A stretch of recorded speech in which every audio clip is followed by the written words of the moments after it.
stories from Wayside School. The second half, starting with Rondi. Chapter 15. Not Rondi, Dee. This story contains a problem and a solution. Dee was a mousy-looking kid. Unlike most children at Wayside School, she liked recess better than spelling. As soon as the recess bell rang, she would jump up from her seat and run out the door. There were big signs in Wayside School on every floor. No jumping down the stairs. Dee never seemed to notice the signs. She jumped down the stairs. Some children took the stairs 2 at a time. Dee took them 10 at a time. That was on the way down. It was funny. She never seemed to be in quite the same hurry on the way back up. There was another sign at Wayside School. No cutting across the grass.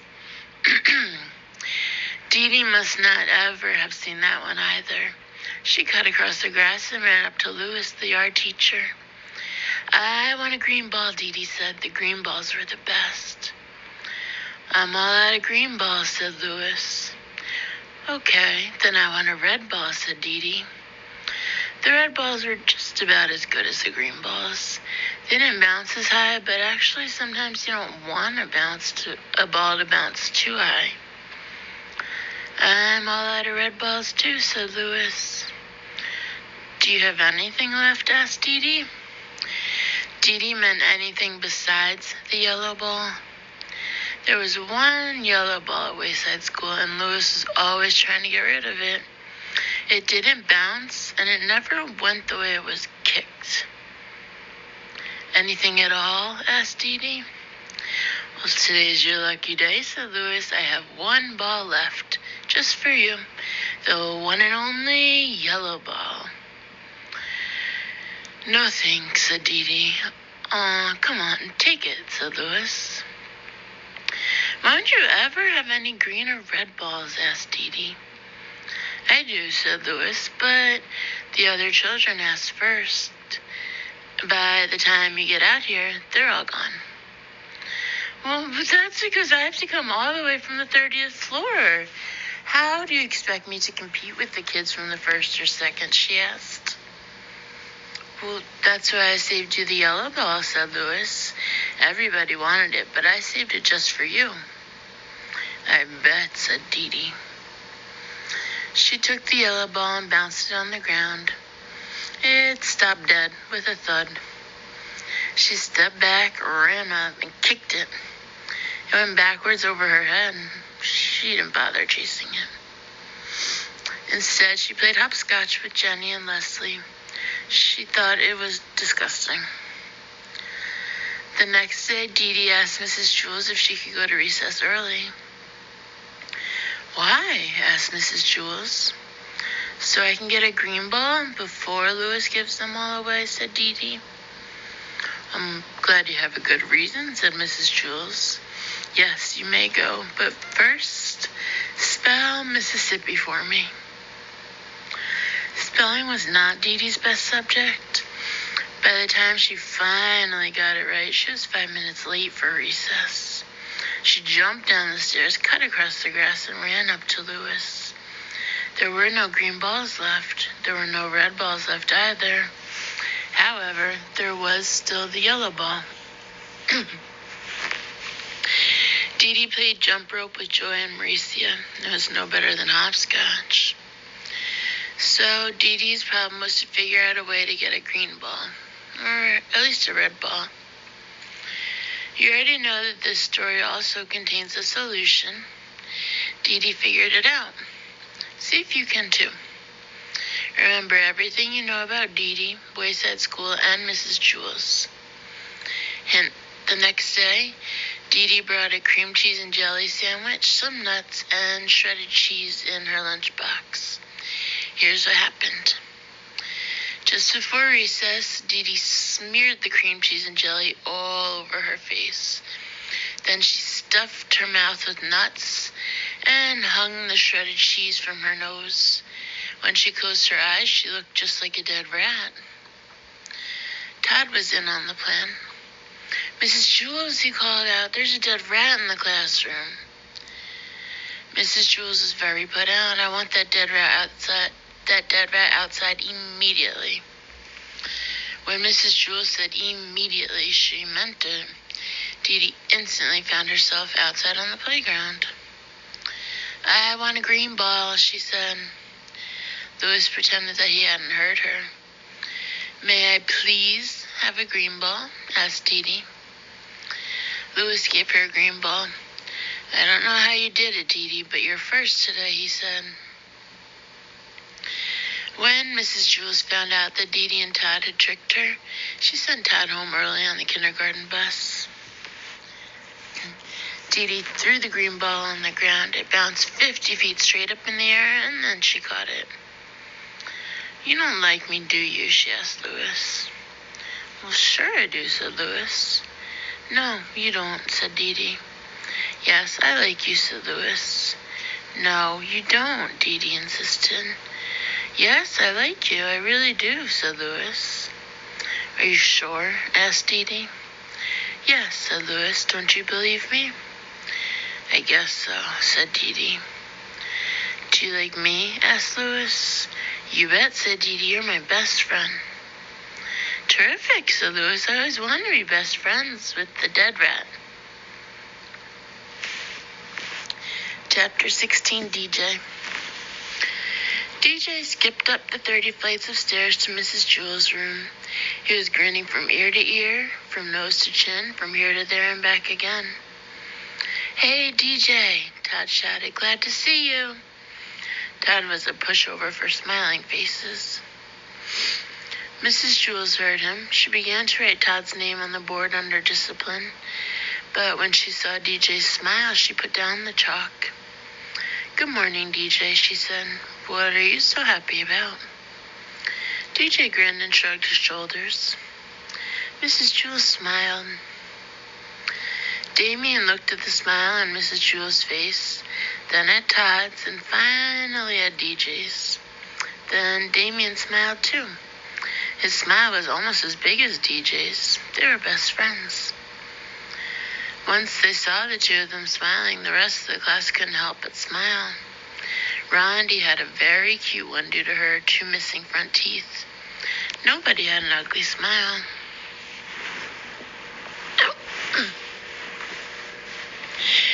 Jason came to school late. He was very upset. But the first thing he saw was Damien's smile, and he felt a little bit better. Then he saw Rondi's toothless grin, and he even began to smile a little himself.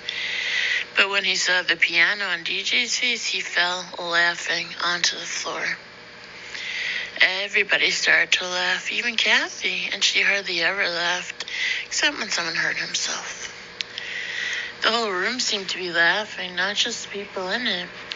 The blackboard chuckled, the ceiling snickered, the desks were jumping up and down, and the chairs were slapping one another on the back. The floor was very ticklish. It laughed until the walls turned purple. The waste paper basket started to sing, and all the pencils stood up and danced.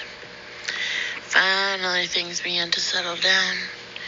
Mrs. Jules wiped her eyes and said, "DJ, why don't you tell the class why you're so happy?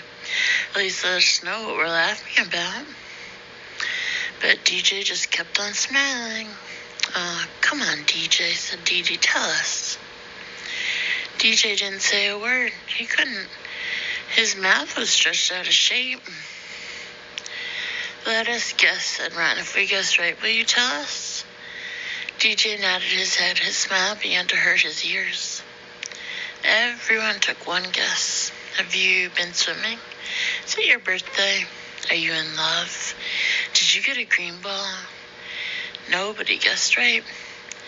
At recess, DJ was still smiling. Louis, the art teacher, called, "Hey, DJ, come here." They walked to the far corner of the playground where they were alone. "What's up, DJ?" Louis asked. DJ just smiled. "Come on, DJ, you can tell me. Why are you so happy?"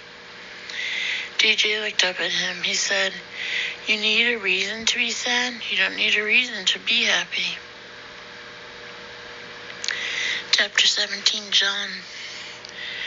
John had light brown hair and a round head. He was Joe's best friend. John was one of the smartest boys in Mrs. Jewell's class, but he had one problem. He could only read words written upside down. Nobody ever wrote anything upside down. But it was only a little problem. John was still in the high reading group. He just turned his book upside down. It was easier for John to turn his book upside down than to learn to read correctly. But the easiest way isn't always the best way. Mrs. Jewell said, "John, you can't go on reading like this. You can't spend the rest of your life turning your books upside down." "Why not?" asked John. "Because I said so," said Mrs. Jewell. "Besides, what happens when I write something on the blackboard? You can't turn the blackboard upside down." "No, I guess you're right," said John. "I know I'm right," said Mrs. Jewell. "You are going to have to learn to stand on your head." John couldn't stand on his head. He had given up trying. You would have too if you had fallen over as many times as he had. Joe was John's best friend. He could stand on John's head.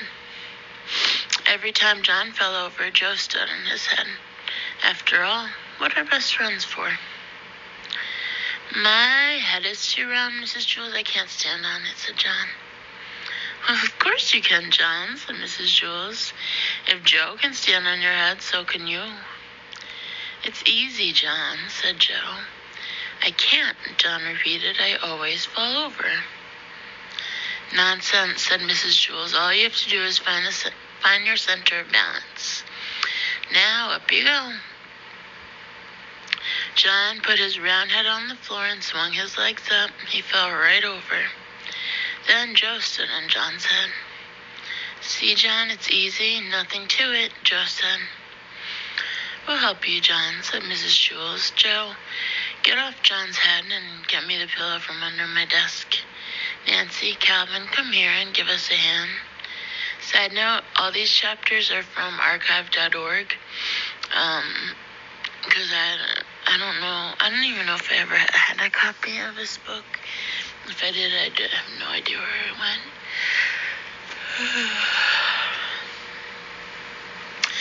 Mrs. Jewell took the pillow from Joe and set it on the floor. "All right, John will surround you," she said. "We won't let you fall."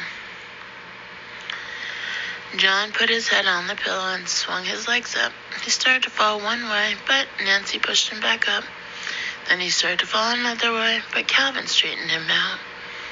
John kept falling a little bit this way and that way until at last he found his center of balance. And then the next paragraph is upside down. "Hey, look at me, said John. "I'm up, I'm really up. I'm standing on my head. I found my center of balance. It's beautiful. I could read the blackboard. Hey, Calvin, bring me a book. And you don't have to turn it upside down. Ha ha, hey. Oh, bam." While Calvin went to get the book, John fell flat on his face. "You better stay off my head, Joe," he warned. "Are you all right, John?" asked Mrs. Jewell. "Yes, I think so. I feel a little funny." "Hey, I can still read the blackboard and I'm not upside down. I can read right side up now. When I fell, I must have flipped my brain or something." "That is wonderful, John," said Mrs. Jewell. "Here, put the pillow back under my desk. As a reward, you may have a Tootsie Roll Pop. They are in the coffee can on top of my desk." John placed the pillow on top of her desk. Then he looked under the desk, but he couldn't find the Tootsie Roll Pops anywhere. Chapter 18, Leslie. Leslie had 5 fingers on each hand and 5 toes on each foot. For each hand she had an arm, and for each foot she had a leg. She was a very lucky girl. And she had 2 lovely long brown pigtails that reached all the way down to her waist. When Mrs. Jewell asked a question, Leslie could raise one of her hands. When Leslie was adding, she could count on her fingers. When Paul pulled one of her pigtails, she could kick him with one foot while standing on the other. But Leslie had one problem. She didn't know what to do with her toes. She had 10 adorable little toes and nothing to do with them. As far as she could tell, they served no useful purpose. "Suck your toes, that's what I do," said Sherry. But Leslie's foot wouldn't reach her mouth. "Well, that's all toes are good for," said Sherry. She put her foot in her mouth and went to sleep. No, thought Leslie, they must be good for something. They just have to be. During recess, she asked Dana, "Dana, what do you do with your toes?" "I scratch the back of my legs," said Dana. "First, I scratch my left leg with my right foot. Then I scratch my right leg with my left foot." "But my legs don't itch," said Leslie. "That's good," said Dana. "In that case, you can scratch my legs. With your help, I can scratch both legs at the same time." "No, never mind," said Leslie. She walked up behind Louis, the art teacher, and hopped on his shoulders. "Louis," said Leslie, "I don't know what to do with my toes." Louis tugged her foot. "Yes, that is a serious problem," he said. "But I'll tell you what I'll do. I'll take them off your hands for you, or rather, your feet. Just cut them off and give them to me." "What?" asked Leslie. "You don't want them, so I'll take them," said Louis. "You won't ever have to worry about them again." "No," said Leslie. "I'll give them to Miss Mush," said Louis. "She can make little hot dogs out of them." Miss Mush was the lunch teacher. "No, I'm not going to give my toes away," said Leslie. "All right," said Louis. "I'll give you a nickel apiece for them." "No, you can't have them," said Leslie. "Why not?" Louis asked. "They're no good to you anyhow. And think of all you can buy for 50 cents. The bell rang. "I'll think it over," said Leslie. She ran back to class. "Mrs. Jules," said Leslie, "I don't see any reason for keeping my toes." "Oh, Leslie, I'm sure there are lots of good reasons," said Mrs. Jules. "Well, I can't think of any. My legs don't itch, and I can't get my foot in my mouth. Louis offered me a nickel apiece for them, and it seems to me like a good deal. But I wanted to check with you first." "I think Louis was pulling your leg," said Mrs. Jules. "No," said Leslie, "he was pulling my toes." "What would he want with your toes?" asked Mrs. Jules. "Oh, I don't know," said Leslie, "but if he's willing to give me 5 cents apiece for them, then I'm going to take him up on it. That's 50 cents. At lunch, Leslie walked up to Louis. "Okay, Louis," she said, "you can have my toes for a nickel apiece. That will be 50 cents. "Not so fast," said Louis. "Let me look at them first." Leslie took off her shoes. Yes, said Louis. "The big ones are good, and the ones next to them. But the most I'll give you for the rest of your toes is 3 cents each." Leslie was furious. 3 cents each? You told me 5 at recess. "I'll give you 5 cents for the big ones. But just look at that scrawny little runt of a toe at the end there. You're lucky to be getting even 3 cents for it. I think you're getting a darn good deal." "I happen to like that toe," said Leslie. "Fine then," said Louis. "Keep it. I'll just take the 2 big toes and we'll call it square." He reached in his pocket and pulled out a dime. "Nothing doing," said Leslie. "These toes are sold as a set. It's either all 10 for 50 cents or no deal. What am I going to do with just 8 toes?" "Then forget it," said Louis. "I'm not going to give you a nickel for those scrawny little end toes." "Fine," said Leslie. "No deal. My toes will still be here if you change your mind." She turned and walked toward the hopscotch area. "Wait a second," Louis called. "I'll give you $1 each for your pigtails." Leslie turned around and looked at him with fiery eyes. "Cut my hair?" she exclaimed. "Are you crazy?" Chapter 19. Miss Zarves. There is no Miss Zarves. There is no 19th story. Sorry. Chapter 20, Kathy. Kathy doesn't like you. She doesn't know you, but she still doesn't like you. She thinks you are stupid. In fact, she thinks you are the stupidest person she doesn't know. What do you think of that? She also thinks you're ugly. As a matter of fact, she thinks you are the ugliest person she doesn't know. And she doesn't know a lot of people. She doesn't like the people she knows either. She hates everybody in Mrs. Jewell's class. She did like one member of the class. She liked Sammy. She thought he was funny. Sammy was a dead rat. But Kathy has good reasons for not liking any of the children she knows. She doesn't like DJ because he smiles too much. And she doesn't like John because he can't stand on his head.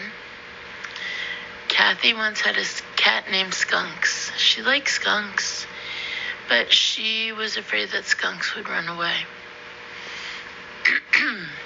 You have nothing to worry about, Kathy, said Mrs. Jewell. Skunks won't run away.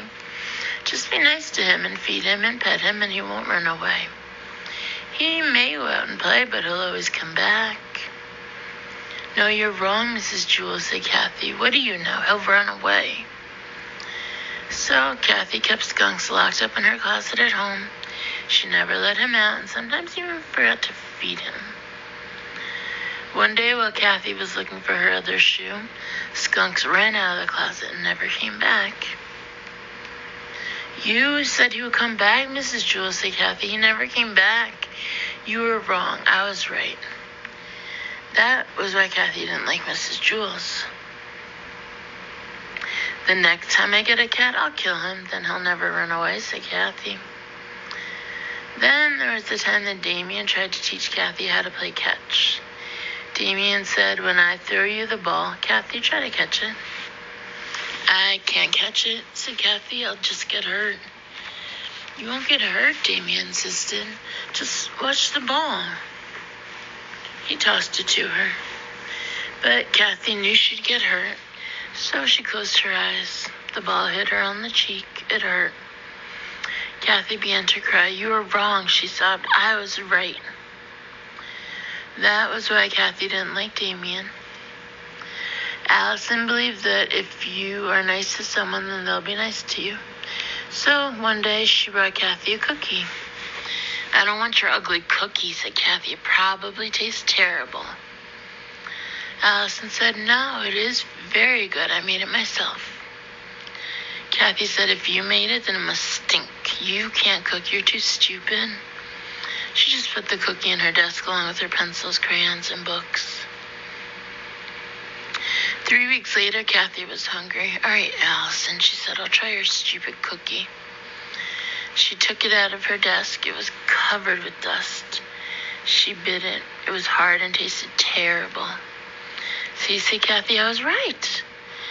That was why Kathy didn't like Allison.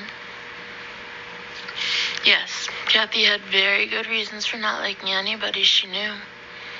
But she also has a good reason for not liking you, and she doesn't even know you.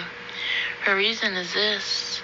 She knows that if you ever met her, you wouldn't like her. You don't like Kathy, do you? See, she was right. It's funny how a person can be right all the time and still be wrong.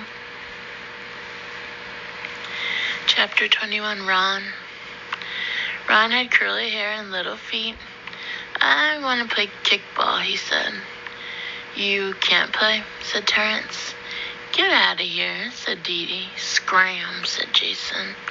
I want to play kickball, said Ron. Well, you're not playing, said Terrence. Beat it. Ron stomped across the playground to the hopscotch area.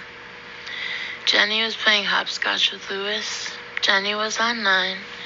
Louis was still on 4, but it was his turn. I want to play kickball, Ron said. So go play kickball, said Louis.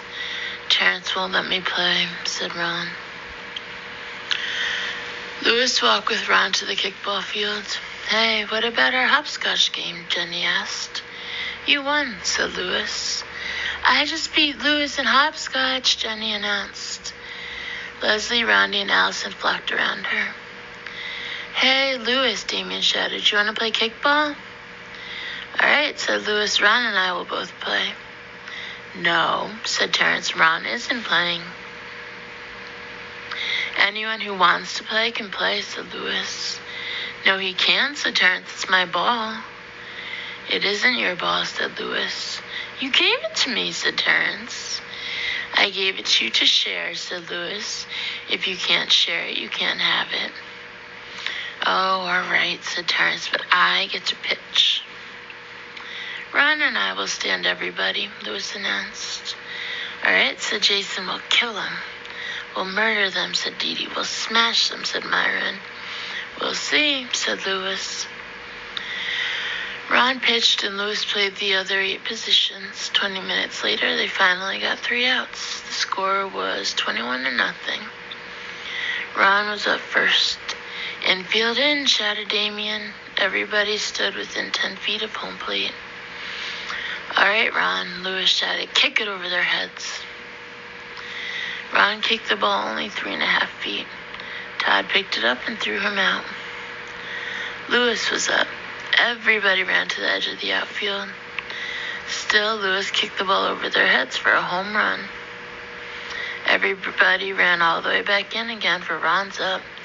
He kicked the ball only 2 feet. Dee Dee tagged him out. Lewis kicked another home run. Ron then kicked the ball a foot and tripped over it on his way to first base. 3 outs. Ron and Lewis held the other team to only 5 runs the next inning. That was because the bell rang. Lunch was finally over. Lewis and Ron lost 26-2. Ron had had a wonderful time. The next day, Ron said, I want to play kickball. You can't play, said Terrence. Get out of here, said Jason. Scram, said Dee Dee. I want to play kickball, Ron told Lewis. Lewis walked with him to the kickball field. Ron and I will stand all of you. Everybody liked the teams. Ron pitched while Lewis played the other 8 positions. They lost 57-2. After the game, Lewis took Ron aside. Listen, Ron, he said, why do you always want to play kickball? You can't kick, you can't field, you can't even run to first base. You just get smashed every game. Hey, now wait a second, said Ron. Don't go blaming it all on me. You're half the team too, you know. And with that, he punched Lewis in the stomach. And he punched a heck of a lot harder than he kicked. Chapter 22, The 3 Erics. In Mrs. Jewell's class, there were 3 children named Eric. Eric Fry, Eric Bacon, and Eric Ovens. They were known throughout the school for being fat. Eric Fry sat at this end of the room, Eric Bacon sat in the middle of the room, and Eric Ovens sat at that end of the room. There was a joke around Wayside School that if all 3 Erics were ever at the same end of this room at the same time, the whole school would tip over. Eric Bacon hated jokes like that. That's not surprising. After all, he wasn't even fat. In fact, he was the skinniest kid in Mrs. Jewell's class. But nobody seemed to notice. The other 2 Erics were fat, and so everyone just thought all Erics were fat. But I'm not fat, Eric Bacon insisted. What's your name? Asked Jason. Eric, said Eric Bacon. Then you're fat, Jason concluded. And pretty soon, skinny little Eric Bacon, the skinniest kid in Mrs. Jewell's class, had the nickname Fatso. Eric Fry really was fat. He was also the best athlete in Mrs. Jewell's class. His body was solid muscle. However, nobody ever noticed. The other 2 Erics weren't very good at sports. Eric Ovens was clumsy. Eric Fatso Bacon was a good athlete for his size, but because he was so skinny, he didn't have much power. So naturally, everybody just assumed that Eric Fry was also clumsy and weak. After all, his name was Eric. Whenever the other kids chose up teams, Eric Fry was the last one picked. They never noticed his home runs or the fabulous catches he made. Like all great athletes, he made the impossible look easy. Of course, the other kids did notice the one time that he dropped the ball. Eric Fry was playing right field. Terrence belted a deep fly to left. Eric Fry raced all the way across the field after the ball and at the last second dived at it. He caught it in midair on his fingertips, but as he hit the ground, the ball squirted loose. "Well, what do you expect from Butterfingers?" said Stephen. And since that time, Eric Fry had the nickname Butterfingers. Eric Ovens was the nicest person in Mrs. Jewell's class. He treated everyone equally and always had a kind word to say. But because his name was Eric, everyone thought he was mean. Fatso was mean because everyone called him Fatso. Butterfingers was mean because he always had to play right field. So naturally, everyone just assumed that Eric Ovens was also mean. They called him Crabapple. "Good morning, Allison," said Eric Ovens. "How are you?" "Lay off, Crabapple, will ya?" answered Allison. "If you don't have something nice to say, don't say anything at all." All three of the Erics had nicknames. It was better that way. Otherwise, when someone said, "Hey, Eric," no one knew to whom he was talking. One time, all the Erics would answer, and the next time, none of them would answer. But when someone said, "Hey, Crabapple," then Eric Ovens knew they were talking to him. And if someone said, "Hey, Butterfingers," Eric Fry knew they meant him. And when someone said, "Hey, Fatso," Eric Bacon knew that he was being called. Chapter 23, Allison. Allison had pretty blonde hair and always wore a sky blue windbreaker. Her windbreaker was the same color as her eyes. She was best friends with Rondi. Rondi had blonde hair too, but she was missing her two front teeth. Allison had all of her teeth. Allison used to say that she knocked Rondi's teeth out. Allison was very pretty, so all the boys in Mrs. Jewell's class teased her, especially Jason. But Allison said, "Leave me alone or I'll knock your teeth out, like I did Rondi's." The boys didn't bother her after that. One day, Allison brought a tangerine for lunch. She took the peel off in one piece. Miss Mush, the lunch teacher, walked up to her. "Allison, may I have your tangerine?" she asked. Miss Mush always gave food to the children, so Allison was happy to give her tangerine to Miss Mush. Miss Mush shoved it in her mouth and swallowed it in less than 4 seconds. Allison left the lunchroom and walked down to the library. The lunchroom was on the 15th story. The library was on the 17th. Allison already had her book. She just went to the library because it was nice and quiet there. The librarian walked up to Allison. "What are you reading?" she asked. Allison told her the name of the book. "That sounds like a good book," said the librarian. "I never read that one. May I borrow it?" The librarian always lent books to the children. Allison was glad to be able to return the favor. She gave the librarian the book, then walked down the stairs outside to the playground. All of Allison's friends were playing freeze tag. Allison didn't feel like playing. She reached into the pocket of her sky blue windbreaker and took out a tennis ball. She bounced it a couple times on the ground. Louis came up to her. "Hi, Allison," he said. "May I play with your tennis ball?" Louis always gave balls to the children. Allison happily gave her ball to Louis.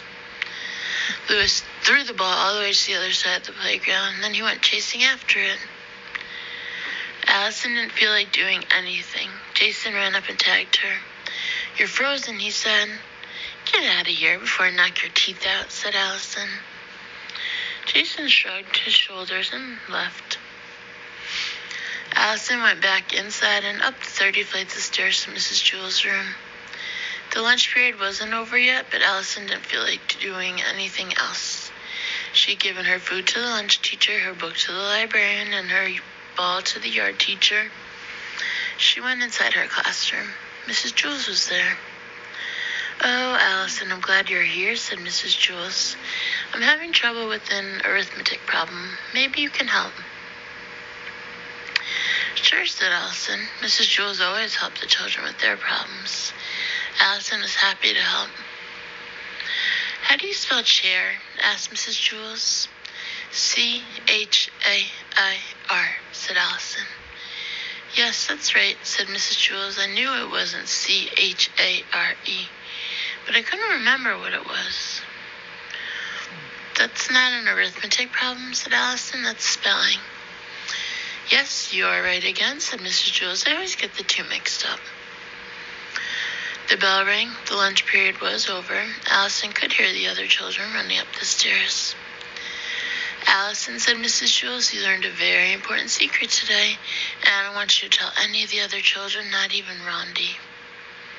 What was that? Asked Allison. She didn't even know she learned a secret. She loved secrets. You learned that children are really smarter than their teachers, said Mrs. Jules. Oh, that's no secret, said Allison. Everybody knows that. Chapter 24, Damien. Damien had hazel eyes with a little black dot in the middle of each of them. The dots were called pupils. So was Damien. He was a pupil in Mrs. Jules' class. Mrs. Jules was about to show the class a movie. She turned out the lights. When it was dark, Damien's pupils got bigger. Damien, said Mrs. Jules, run downstairs and ask Louis if he'd like to see the movie with us. Damien ran down the 30 flights of stairs to the playground. He stepped outside as Louis was hooking up a tetherball. Hey, Louis, Damien called. Do you want to see a movie in Mrs. Jules' class? Louis rubbed his chin. What movie? He asked. Damien shrugged his shoulders. I don't know, he said. I'll be right back. Damien ran all the way back up the stairs to the 30th story. Louis wants to know what movie, said Damien. Does he want to know the name of the movie or what the movie's about? Asked Mrs. Jules. I don't know, said Damien. I'll ask him. Damien raced back down the stairs and out to the playground. Louis, do you want to know the name of the movie or what the movie is about? He asked. The name, said Louis. Okay, said Damien. Damien hurried up the 30 flights of stairs. He took the steps two at a time. He wants to know the name, said Damien. Turtles, said Mrs. Jules. Damien turned around, took a deep breath, and ran back down the stairs. Turtles, Damien told Louis. Hey, that might be good, said Louis. What's it about?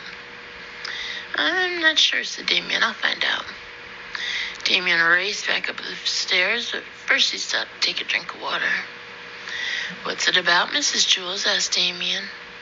Turtles, said Mrs. Jules. Damien rushed back down the stairs to tell Louis. Turtles, said Damien.